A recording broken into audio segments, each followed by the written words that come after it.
It's a real delight to bring to you Julie Bogart. She is the popular voice of common sense and compassion in the homeschool community. She's the creator of the innovative writing program called Brave Writer and the homeschool mentorship community called Brave Learner Home. And she's educated her 5 children for 17 years, who are all now globe-trotting adults. She holds a bachelor's degree from UCLA, a master's in theology from Xavier University. And Julie draws on her work with hundreds of thousands of homeschool families over the last 20 years. Her work as an adjunct professor and her own home education journey with her children to create dynamic learning experiences. Her writing program includes award-winning online writing classes and paradigm-shifting writing manuals that allow parents and kids to become allies in the writing process. Julie is the author of the best-selling book, The Brave Learner, host of the popular Brave Writer podcast, and her new book, Raising Critical Thinkers, A Parent's Guide to Growing Wise Kids in the Digital Age, comes out February 1st, 2022. Julie is joining us from Cincinnati, Ohio, and it's just wonderful to have you here. You've influenced me a lot personally over the past almost 2 years now, and it's a delight to have you on. Gosh, I love being here. You are a fan favorite in our community as well. You have so much wisdom to share, and I've benefited from it. So thank you for having me. Yeah, I thought I'd start with a little bit of a backstory of how we got connected. I actually invited you to come on my podcast a while back when the pandemic hit, and we were all thrust into homeschooling, educating at home. And a lot of us, including myself, didn't know what to do with my kids at home or even how to navigate this experience. And when I read your work, I think what really stood out for me is you take a bit of a different approach than traditional schooling in terms of how kids can be successful in education and even what success means. A lot of our academic environments are focused on achievement and grades. And yes. I'm wondering if you could just start by talking about your approach to educating kids. Yeah, I would love to. So I do come out of the homeschool tradition. My own children were homeschooled for 17 years. They did do some schooling in traditional public high school. But when I first was introduced to homeschooling, I caught a vision for tailor-made education. It was this idea that the education could be suited to the child instead of the other way around, the child being suited to school. And as I spent time learning more about what it took to bring that education to life for each of my 5 kids, I stumbled upon brain research and work by people like Renata and Jeffrey Kane, who talk about brain-based learning. One of my favorite quotes is that real learning connotes use. In other words, what your children are learning is only retained if it has a meaningful use for the child. So often in traditional education, we teach them in preparation for some distant date of use. So we say, we're going to study algebra now so that when you're in college, you can be a mechanical engineer.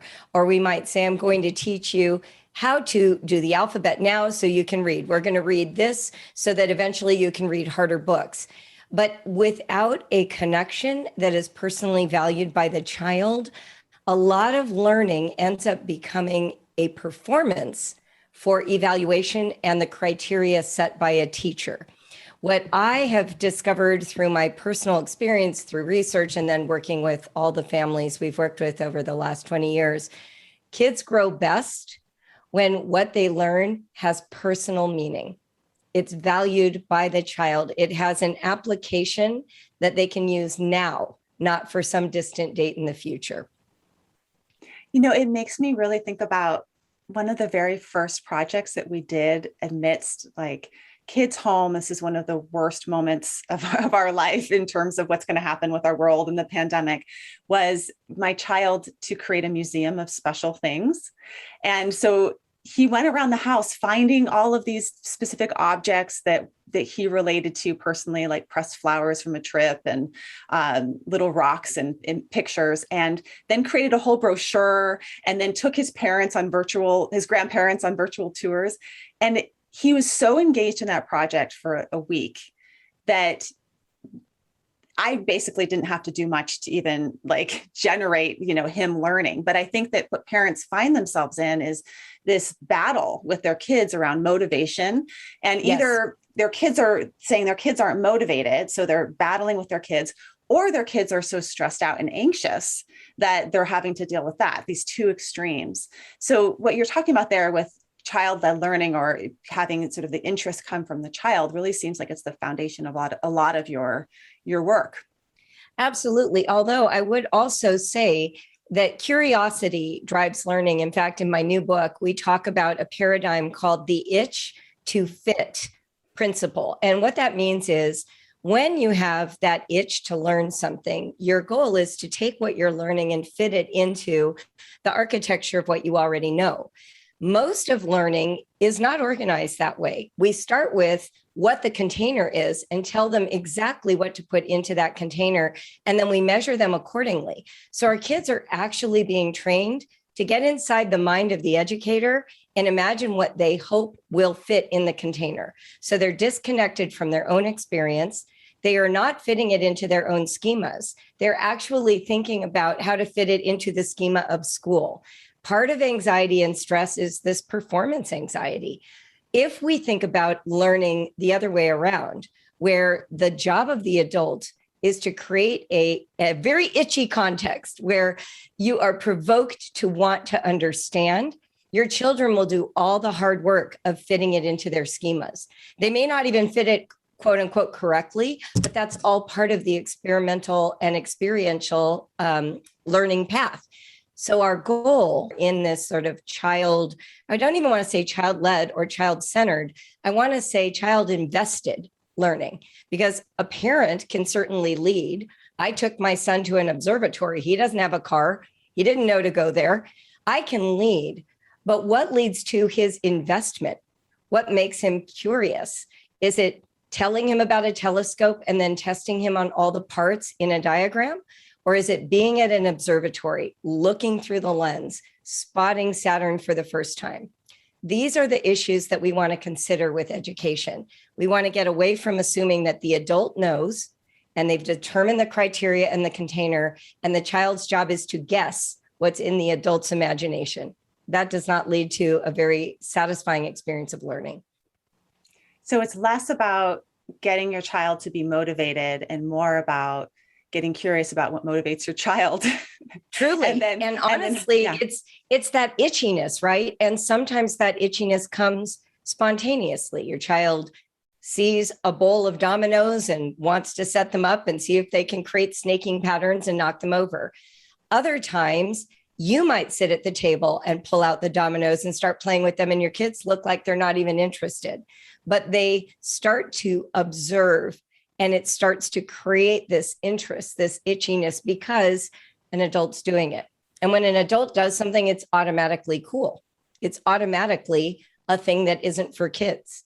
So often we're trying to get kids to do kid things. If an adult would just do the kid thing, the kid would suddenly think it was worth doing. So it's that sort of understanding what creates in a child the stimulation to be curious, to know more, to want to make it personally valuable. I think that detective work is the parent's primary responsibility. So then how do you work with parents, which I'm sure this comes up, with parents that say, that sounds wonderful. I'd love to have my child snake dominoes all over the house, but how is that going to get my child into college? Because, totally. Parents have this achievement goal of like, my goal as a parent is to get my child into college and then I'm done. Right. So how do you work with some of those fears that parents may have? And oftentimes they're linked to the parent's own personal striving that they've been hooked in their own life. How do you address that? No, that's a fabulous question. So one of the questions I get, because our company teaches writing primarily, is from parents worried that our non-traditional approach, our immersive, our freedom-oriented approach, following the topic leads of the students, they're worried that that won't get them to the traditional essay, right? Or it would be like saying, well, my kid played with Legos, but is he ever going to learn trigonometry from Legos, right? This is the fear. But the willingness to put in the hard work of writing an essay or learning trigonometry will only come if the child is truly invested in those subjects, especially at the young level. And when I go to conferences and I speak to parents, I often have them do writing in that workshop. And the first experience I have of the parents is panic, fear. These are grownups who have degrees, who've been through college. Some have advanced degrees, and they still have the performance anxiety around writing. So I like to remind them, was your education successful? Did you get to the end of that and feel confident and competent in writing? Did you get to the end of it without that performance anxiety? If we are going to teach them these difficult subjects through the more mechanized formulas, whether that's high school math or science, we want to at least stimulate their curiosity and hunger enough that they will want to put in that hard work, and they're not just putting it in because their parent expects them to, or they're promised a great career 20 more years down the road.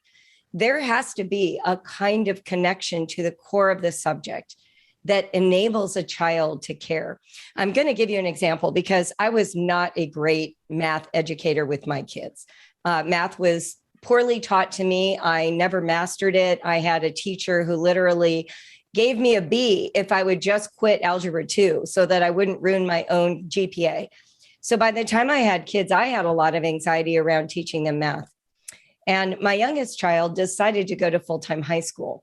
By the time she got there, she had gone through 8 years of math with me. She had had some tutoring, but she was quote unquote behind where she would ordinarily have been, supposedly, had she gone through the traditional school. Now, I was behind in ninth grade because I went through traditional school. So we were both behind, if we want to call it behind. But the fact of the matter was, we just had not yet had the kind of math experience that was going to transform our understanding. The difference between me and Katrin was this. At the time that she actually got in that math class, she was actually motivated to do the work because math for her had never been taught in a punitive way. She understood the foundation of what math was attempting. She just hadn't gotten all the skills yet. So the teacher had said to her, I'm going to ask you to do the odds, not just the evens in homework. And I recommend that you do the practice tests and let's meet once a week at lunch and I will help you. And she went from one of the lowest performing students to one of the top performing students in a semester. She even earned some kind of award at the school about improvement. And the teacher said to me at the end, I've never seen a kid do that. And I said, well, that's because she's motivated. She wants to learn. She's here not because she's behind. She's here because she's excited for a different experience. She knows how to discipline herself, to do all those problems, to actually do the practice tests, and to meet with you. He said, yeah, I've never had a student actually take me up on that advice. So when we're thinking about learning, so much is bound up in a student's confidence that they can teach themselves, that what's in front of them is possible, that they have the skill set, that they can take advantage of the resources. And a lot of school experience from my own memory is the feeling of failing again and again and being punished for those failures and my anxiety increasing instead of decreasing over time. And for those that aren't homeschooling, that do choose to have a traditional school experience, I think that even in a traditional school experience, what you do in the home, how you relate to your children around academics and what kind of messaging you send them in the home can really make a difference in terms of fostering that real intrinsic motivation that you're talking about, because intrinsic motivation also really depends on relationship.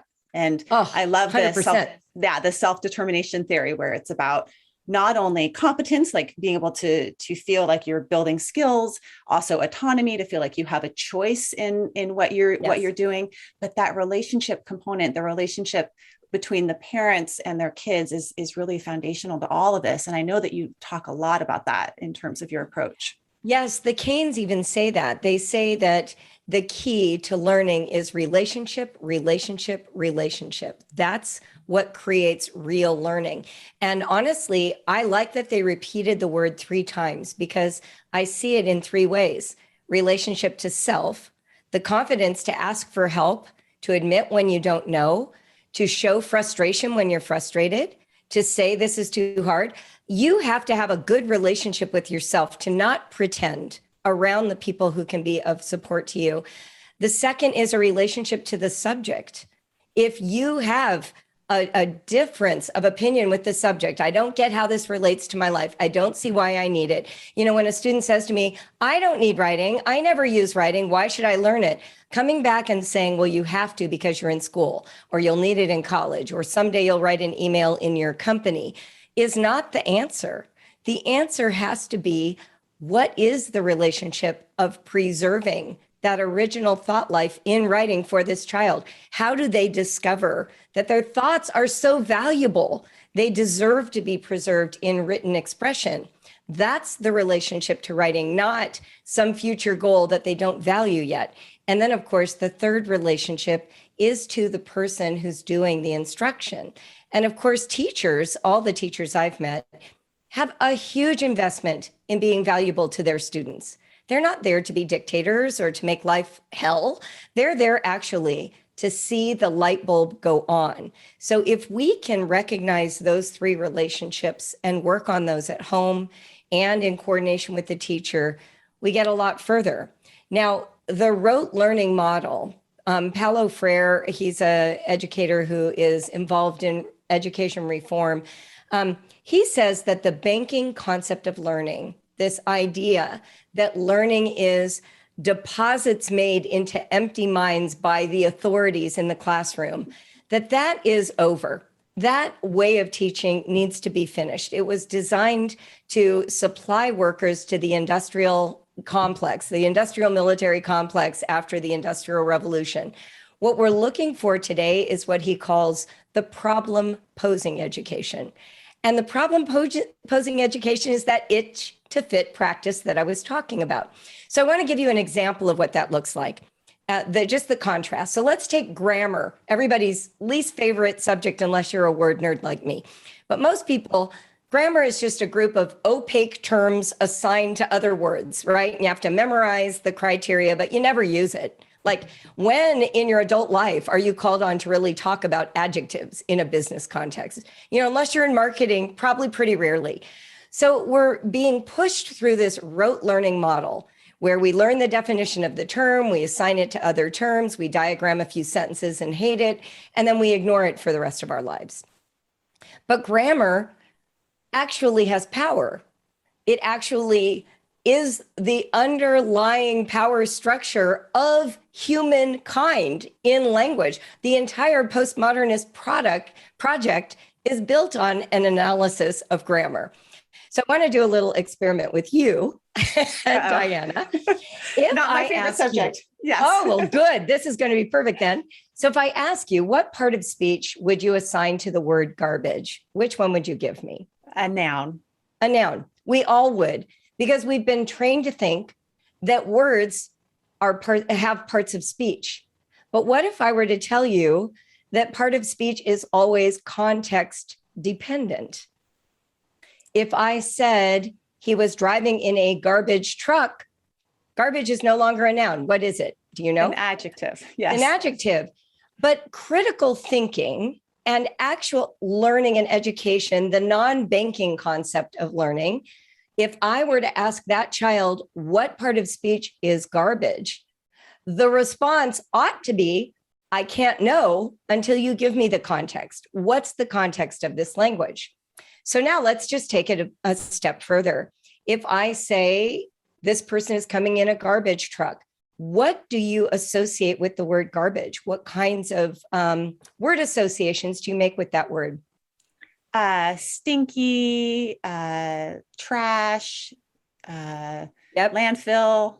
Yeah, right. Exactly. We have, I think, mostly a pejorative relationship with the word garbage. What if I say the word sanitation? Yeah, now we're like clean, we're organizing things, we're maybe even sprucing up the world a little bit. Yeah. Yeah, it sounds almost like a responsible position. Yeah. And if you know, in the last 50 years, we've shifted from calling people who work on garbage trucks, we don't call them garbage men anymore. They are sanitation workers. And in fact, most of those garbage trucks today are called waste carrying vehicles, We are changing the language, literally using grammar and language to recast those associations. When we're talking then about an education that is a problem-posing education, we move from merely labeling and correct answers and multiple choice test ideas to examining relationships, what you just said. It becomes far more fascinating to talk about grammar in the context of power dynamics in language than it does in just fulfilling this rote communication methodology. And that's what I'm talking about when we say making language or making learning meaningful. We are moving beyond what the instructor deems is the important information to know and becoming curious to peer around the corners and ask what else is going on besides adjective and noun, because that's what changes the world, asking that question. Yeah, I just felt like brain expansion from that little exercise that you did with me, and the ability to take different perspectives on something, the ability to look at how language can, change how we even feel in our bodies as you say these different words. And then I'm even just thinking about implications for things like teaching social justice to kids and the importance of language, and language does matter, the choice of words that we use to describe different experiences and perspective taking. So I can see how just opening up that sort of Pandora's box, you could spend a ton of time with kids kind of going down that rabbit hole of interest, curiosity, and language and grammar. And so if that's true with language, how true must that be with math? And I know that your spouse is a math instructor, so I'm about to wade into waters I'm not good at. But one of the things that I talked about in my new book is this notion that we tend to see numbers in abstractions when they really do represent things. And so if we were to ask a child to add 2 + 2 = 4, no matter how you color or decorate the 2 digits, the numerals on the page, it still equals 4. But if I tell you to add 2 feathers to 2 feathers, that conjures a very different felt sense in the body than 2 frying pans with 2 other cast iron frying pans, correct? Mm-hmm. One is heavy, one is light. And in some contexts, naming that is important and meaningful.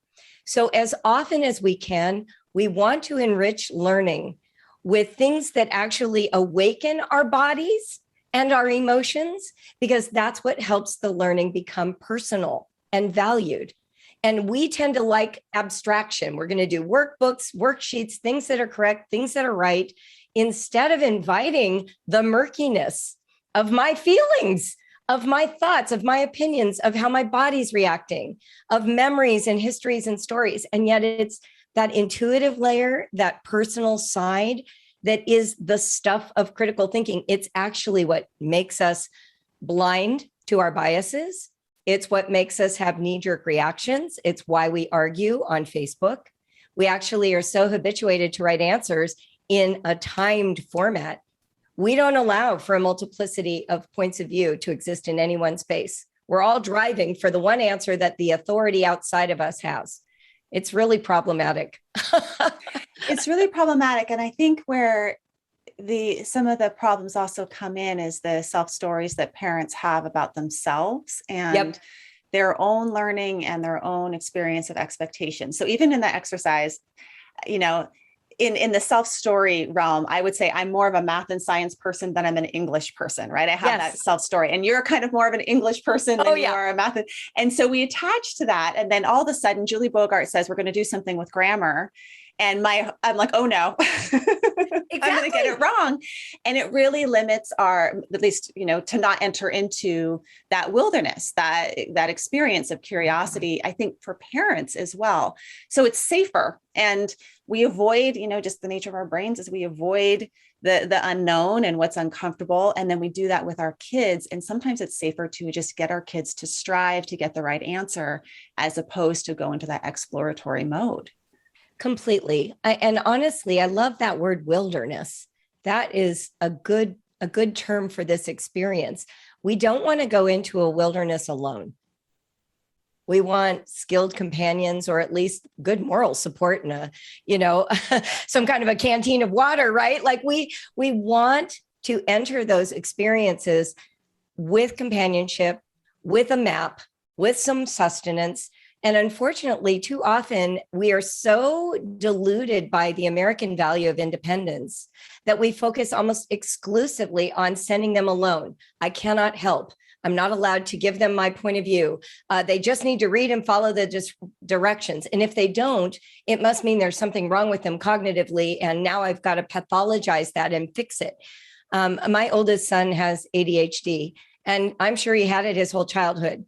But because he was homeschooled, we accommodated him thoroughly, and he did not go through, at the time, the same level of distress about his intelligence that I think he might have under other conditions. Then when he got to college and he was in a more traditional scenario, he got help, but he wasn't embarrassed to get help. There was no sense that he was flawed. It was more like, oh, this is amazing. I have a note taker. I get to take my test with more time. And I think that's what we mean. Like, we're sending our kids into these wildernesses. I love that word. Let's help them. Let's give them the resources they need to meet the challenge, to experience themselves as competent, to go at the pace that matches their current level of strength, to not push them past what they're able, to not pathologize being behind. I think that's really the goal of this kind of learning. Yes, not pathologizing the kid and not pathologizing the parent. And then how do we define behind? I was talking to a friend recently, and she was talking about, I had all these goals to get my child caught up on his ABCs before bed this summer, and thinking that her child was behind after this year of a pandemic stress and all of the, change ups in school. And then she was saying how down on herself she was, because at the end of the day, she was too tired and he was too tired to work on his ABCs.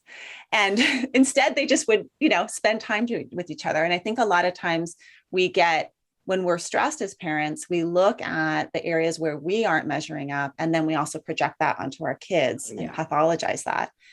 Can you talk a little bit about just stress and parenting and the extreme, toll that the pandemic has been on parents? Oh, yeah. And how we should navigate that in terms of education in particular? Well, I will do that, but I will also just, put in a plug for you. I think your self-compassion and psychological flexibility teachings have even been powerful for me to really take in this year. I don't think we've appreciated how traumatic this collective experience it is for all of us. There is trauma. Everyone has experienced trauma, right? You've been bitten by a dog. Your parents got divorced. You went into surgery. You had a difficult birth. There are traumas that we all cope with. But usually when I'm going through a trauma, there's one other person in my life who can support me. This has been completely new in my 60 years, where every person is being traumatized simultaneously by the same thing on the entire globe. That's over 8 billion people facing pandemic fears. That is a scale of trauma I don't think we've even begun to appreciate. And what trauma, you're going to speak to this better than me, but here's what I will say about it from my own experience. Trauma is exhausting. It's exhausting. It's like you need to sleep. You need to do nothing. Your brain needs to go a little numb. And what is happening instead is we're treating last year like everyone got behind, when literally collectively, we all were at the same place, not going to school, not doing enough work, not living the life we used to. So there's no behind. Literally, we all slowed down. So we all supposedly got behind. And then as soon as the year was over, we're like, okay, I'm done. This is over. And we're being re-traumatized right now because of the Delta variant. But we all thought, okay, I'm done. I can just go back to the way things were and even do more and catch up for being behind. So what's happening instead, what I would invite people to consider is not that we had a lost year last year, but that we're going to lose this year. And I think we should just be glad about it. I am a marathoner and currently not running them. I'm training for a half right now, but you do not just start training again after you run a marathon. There is a period of time where you do not run. You walk, you sleep extra. I remember the very first time I ran 10 miles straight, I came home and I slept for 2 hours, right? 2 hours in the middle of the day. I think we keep thinking that we don't have to rest after trauma. And so my advice is this: stop thinking that 18 years is some magical deadline for childhood. One of my kids didn't go to college till he was 20. Another one didn't go until he was 19. There is no law that says 18 is the end of childhood. It is okay if you decide to pull them out for a year or take a year, have them repeat, or take a year after high school. I think it's time for us to appreciate and model for our children that recovery is an essential part of growth. Recovery is not something that we are just trying to get through quickly. We take as long as it takes. Yes, it's beautiful. And I think that we can also think about all the things that are happening during recovery that aren't actually about being behind. During recovery is the time when maybe our families get closer together and our bonds get stronger. It's a time, if you think about children's sleep, right, that's where all the growth happens. And a lot of the memory consolidation is happening during that recovery. During recovery is when children have exploratory play, which is key to learning. And so I also think there's like a paradigm shift to do around what is ahead and what is behind and what are we really striving for? Because for me, when I was a little girl and my people would ask me, what do you want to be when you grow up? I would say, I want to be a snail because I want to have my home on my back wherever I go. And I think my dad probably looked at that and said like neurosurgeon, but I said snail. And honestly, as an adult now, I'm still working for that, finding my snail self, and that would be actually wonderful to have on my home on my back wherever I go, or feel peace and contentment within myself, even while the world is chaotic. So rethinking what this time is, what's important to you in this time, and pursuing those values as opposed to pursuing some kind of external comparison or should or expectation. I don't know if there's anything we're behind because we've never been through a pandemic before. So we don't know. Well, we're not. I mean, let's say that emphatically, we're not behind. No one's behind. In fact, the danger of using language like behind and ahead is that you are creating a mythical person that doesn't exist in every category. You're saying that there is a specific pace, certain amount of achievement, and it happens at this age or this grade in all of these subjects simultaneously. And it happens at a steady incremental growth pace. But you know even better than me, because you know the brain science, learning and consolidation happen in bursts. You go through a period of dormancy, and then you get it and can make accelerated progress. In sports, we call this that sort of sudden consolidation, like the body is suddenly habituated. So you can be just crawling along, running. And then one day you have this amazing, really long run and you think, where did that come from? Well, it's because you've been building these skills over time, but then there's a burst of development that is available to you. So if we're thinking in those ways, we had a really hard year, we're in recovery, wait for the burst. The burst is coming. It will. Just wait for it. And when it comes, grab on like they're on the back of a, water ski and pull them along, let them experience it. But you cannot manufacture the burst. It has to come in its own time. You would never force a child who isn't walking to be a runner. They literally do have to learn to walk first. You cannot say to a child who's in 8th grade, you must write essays. If they cannot write yet, if they're blocked, if they're reluctant, if they're resistant, we start where people are and we allow for that growth. And the older they get, the faster it comes because they'll have more skills available to them to draw on. So you're a mom of 5 kids and you've talked about them and them being sort of globetrotting adults and all over the world. Yes. And I think that parents that have a lot of kids have a really good amount of perspective on nature, nurture for one, but also just on flexibility. And so tell me a little bit about what your kids have taught you about striving as a parent. Oh my gosh. Wow.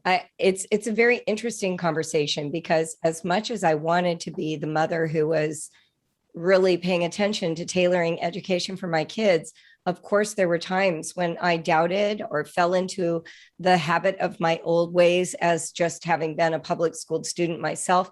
I'm such a fan of college. So is my kid's dad. He teaches at the college and high school level.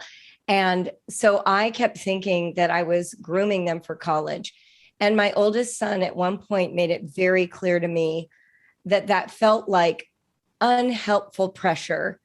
I remember trying to teach him to free write where he doesn't have to worry about spelling, punctuation, or grammar. And we would do it under a little time frame. And he finally said to me, Mom, I can't do it when you're in the room.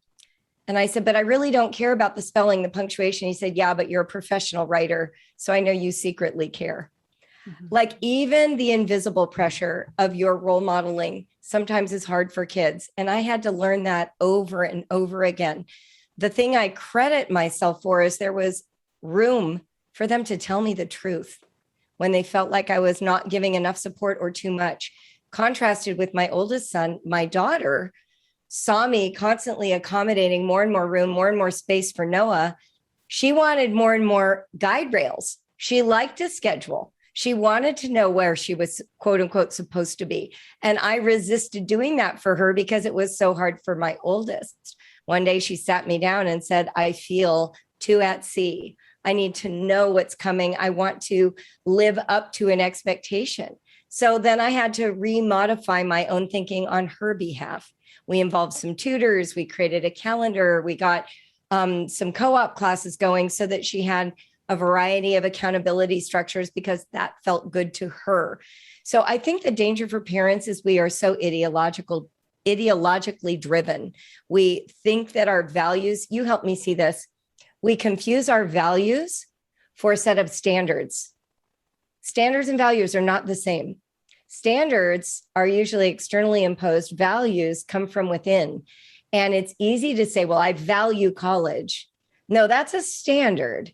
A standard is college is necessary. What I value is a deep, rich love of learning that leads to your best life. And for me, college helped that happen. Those are two very different experiences. Does that make sense? Does that match what you teach? Yes, absolutely. I think that you're hitting the nail on the head, and also letting our children have different values from each other, or even different values from us, yes.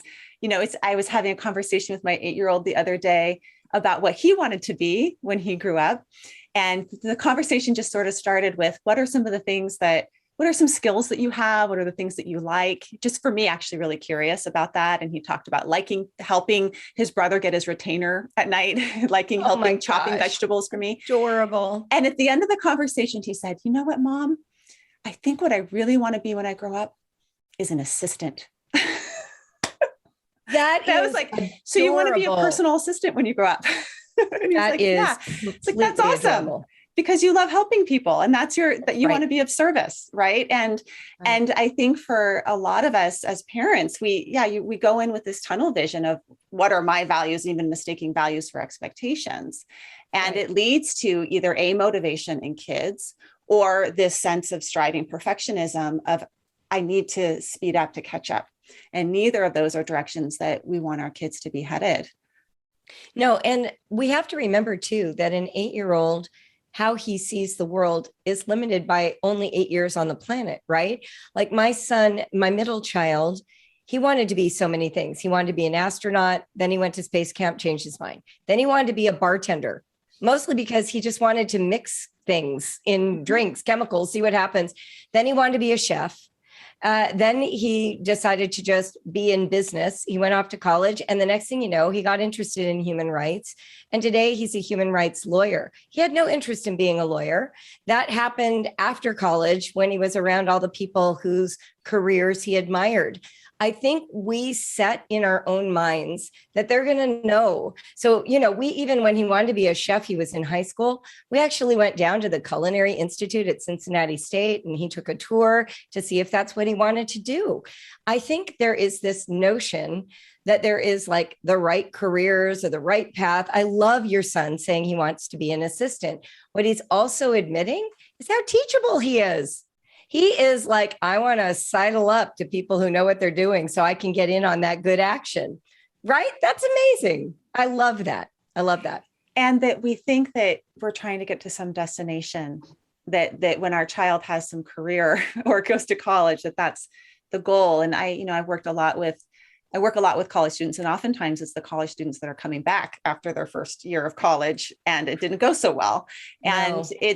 I think that that's also part of your approach is such a flexible one, because we don't see that as a failure. We see that as sort of a course correction Yes. that will sort of go off in another direction. And even for myself, I dropped out of college after my first semester, went to a different college. I took time off from graduate school. It's been a series of dropouts, but really each one was a learning experience for me, and almost like a course correction, directing me more towards where I want to be in my life and in the world and how I want to be. So some of it is also a paradigm shift on the part of the parents in terms of what are our goals for our children, as opposed to being in the process with our kids.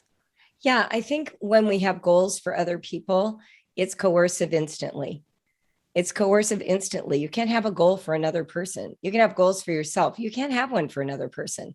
So what we can have instead for our children is holding space for that journey, being able to say, yeah, you leaned your ladder against that wall and decided it was the wrong wall. When my oldest son finally decided to go to college, it was mostly because he had a friend who was going, and the friend invited him to live in an apartment. Not exactly a big career plan. So we registered him for college, and he signed up for linguistics because he was fascinated with it. But colleges always start you with general ed, and he had undiagnosed ADHD, and the general ed did not go well. He loved his linguistics class, but he didn't like anything else. And I said to him, why don't you just take the major classes and then see if you want to do college? So he did all of his major for 2 years and then quit. Today, he's a computer programmer. It has nothing to do with linguistics ostensibly, but of course, it's a language, and he has this very flexible mind. It was a very enjoyable 2 years. He got what he got. He got what he got. He got a college experience. He had friends. He got to see what it's like to have that experience without spending 4 years and a lot of money with his ladder against the wrong wall. So we have to be open, like, to the non-conforming ideals, and to allow these things to unfold. And Noah's success in computer programming ended up being all self-directed, which I never expected either. I assumed he needed some kind of push from the outside because of the ADHD. Maturity plays a huge role in these things, you know? He always says, like, he got it together at about 28, you know, like from 18 to 28, it took 10 years. And that's really about right with ADHD, out. Because your frontal lobe, the prefrontal cortex actually takes longer to fully develop with ADHD. So, you know, some people are even saying up until 32 that your brain is still doing that development. So giving a little bit more room. He's gotten a high paying job, he's married, and he's got a child, and they've bought a home, and they live this very ordinary life. And he was the one I worried the most about. Mm-hmm. So, you know, sometimes I think the hindsight piece is helpful. It was really hard when I was going through it, and he's like failing a class or wanting to quit or not wanting to, you know, there was a moment in high school where he's like, I'm not doing traditional education. I cannot do it. I can't be taught by you. I can't go to school. I'm not doing it. So then what did he do? Well, he read a lot of books. He learned Klingon. He played games endlessly. And he hung out with friends in high school when you're supposed to be getting a degree. It takes a lot of courage to follow a kid like that, to let that be the reality of his life and to not freak out about it. I mean, I'm giving myself some props there. I didn't always do it perfectly, but I'm proud of myself that I believed in this vision enough that I allowed him to evolve and to support him in each step. And now thousands of people are believing in your vision with your program and this approach. And I'm wondering sort of a question that I'll be asking a lot of folks on the summit of, what do you think thriving is in a person's life? What does that look like? Gosh, you know, you asked me that question. I actually wrote down an answer. And after I read my answer, I was like, this is the boringest answer in the history of answers about this. So let me go find it, because I just think it's funny. So thriving for me is eating good food, social time with friends, intimacy with one person, meaningful work, sunshine, exercise, and writing. And after I saw that list, I actually started laughing, because that's the things that were missing last year during the pandemic were social time with friends and intimacy with my one person. He and I don't live together, so we were apart quite a bit. And that was really taxing. Like, I noticed after a year how much I crave that social time and that connection. So as I thought about recovery, I was like, oh my gosh, I can't just keep working. Working is meaningful to me, but what was missing last year were those things. So I've got to prioritize those to recover, because that's what's going to help me thrive. Making that list actually highlighted for me why I've had some depression, why I've felt really low, because those are actually essential ingredients of thriving. And I think sometimes because we know eating good food, exercise, friend time, we're like, yada, yada, yada. But I actually had to say to myself, oh, but those were missing. You know, when I came and saw you in Santa Barbara this summer, I was coming off of a week with family, and then I spent a week just seeing friends, and it changed me. It felt like drinking water after crawling through a desert. And I did not realize how dehydrated I was till I was at the hose, right? Drinking from the fountain. And so then when you said, well, what is striving? I was like, being alone, hating my flaws, living against metrics, like in my business, like all those things are so debilitating. I actually really feel flawed when I'm alone too much. I start to really despise my growth. I think, oh, I haven't grown. I get very interior driven, I don't see my own health because I am alone. So that was such an interesting exercise to just pause and think, that's what's happening to everyone. The things that help us thrive were missing last year. And then it's putting us in that interior spiral because we don't have anyone reflecting back to us and the values that we have. Yeah. And then we go into striving to try and meet some of those needs, to fix it or avoid it or not feel it. And, you know, you mentioned coming to visit, and it was so interesting because I reflected on my process of you coming to visit and how I started out with like striving mode of I need to show Julie all around my house, and I need to have the perfect setup and the impress, like the wanting to impress you because I love you and I want you to like me, right? And that's what we do out in the world. We fluff our feathers to get people to like us. But it was really sitting down with you, pausing and actually giving, like, you gave me your time, your presence. And it didn't feel like there was any pressure for us to get anywhere, but just to talk. And that was a deep watering for me. Same. Because you're a mentor. And for me, striving is also about mentorship. It's about looking at people that have qualities that I want to embody in my life and being around them. And that, I mean, that's about thriving. That's being around people that have qualities that I want to embody in my life and letting myself be who I am and not be in striving mode. You're right. I think striving is performance-based. And of course, our lives have performance in them, and it's a necessary part of being a human. We do have to sometimes put in extra effort, which is what I think we mean by striving. We are pushing extra. But then we've got to counterbalance that with what makes us thrive. So for me, I always use running as a metaphor because it's meaningful to me. Supplement your own striving experiences. But when I do a long run where I'm pushing myself past where I've run in the past, what do I do to prepare for that? I get a good night's sleep. I eat something that's got protein and carbs in the morning. We stack water bottles all along the run. We actually stop and drink the water in the middle, right? And then when we finish, we all lay on our backs and put our legs up against the wall so that all of that energy recenters in our body. And then we take a nice long shower, and then we just hang out in the house and do nothing for a day. It's so obvious with physical things. I think psychically we forget that we need that same kind of build up to a striving moment. So you're working in a business, you have a metric to hit. Sleep well, eat something healthy, put in your hard work, have a downtime. Like, we need that same cyclical thinking. So there was a time, 5 children, right? There was a time when I was pregnant, I had a bedwetter and a baby who was still nursing, or a toddler who was still nursing, right? So 4 kids. So I was pregnant with my 5th child. I had 4 kids, bedwetter, child who was still nursing. trying to homeschool. Everybody's under 10. And I had no sleep. I was sleep deprived 4 years. And finally went away on a business trip with my husband at the time. And I slept like I had not slept. And it suddenly dawned on me that it was actually wrong that I was not finding a way to get sleep, that I was actually undermining my parenting, my marriage, my pregnancy by allowing this chronic state of sleeplessness to persist.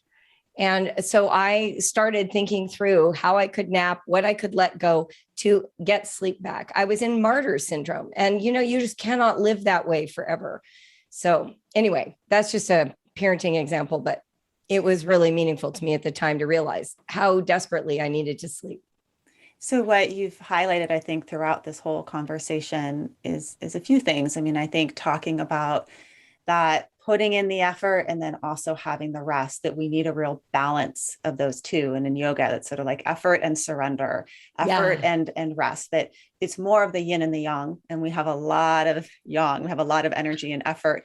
And I think the other part of it is space that you've been talking about, giving our children space to be who they are, being in the curiosity, in the inquiry, as well as being in the relationship with our children, is all sort of important parts of helping ourselves thrive as parents, as well as helping our children thrive, not only in education, but just also in being humans. Yeah. Don't you think that part of this is self-awareness and honesty? I think part of striving is ignoring, like not telling the truth, trying really hard to perform at a level when you're not ready to, worried about how you'll be perceived. And thriving is actually owning your limits, not always thinking everything can be fixed or improved. I think that's probably my biggest lesson of the last 2 years is not everything can be fixed. Not everything can be improved, but we can create space and support systems for those things, right? They say in business all the time, hire to your weakness. I think in parenting and family life, and even in your personal life, make friends to your weakness, partner to your weakness, give yourself time for your weakness. Like, how can we hire to our weaknesses in our personal lives? What does that actually look like and mean?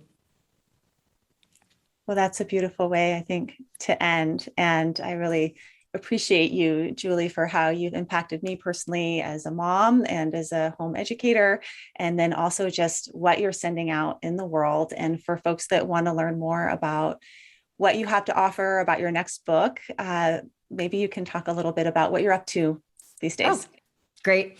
I'm literally doing the final copy edits. It's so weird how publishers send you your book after 4 people have copy edited it and you still find mistakes. Just wanted to throw that out because that's on my brain right now. But it's great. It's great. It comes out in February. We're, getting ready to launch a pre-sale and all those things that, it's very easy to strive about. And I'm in a non-striving mode right now. So just letting it happen. I think the thing that is such a privilege, and I love knowing this about you too, it's an honor to be able to put out the work that you do into the world and be able to be supported by it. And I am so grateful for all the families that I've worked with over the years. I try to reciprocate all the time. So if you're looking for free support, come to Instagram. My account is @JulieBraveWriter. And I interact all the time, every day with our community.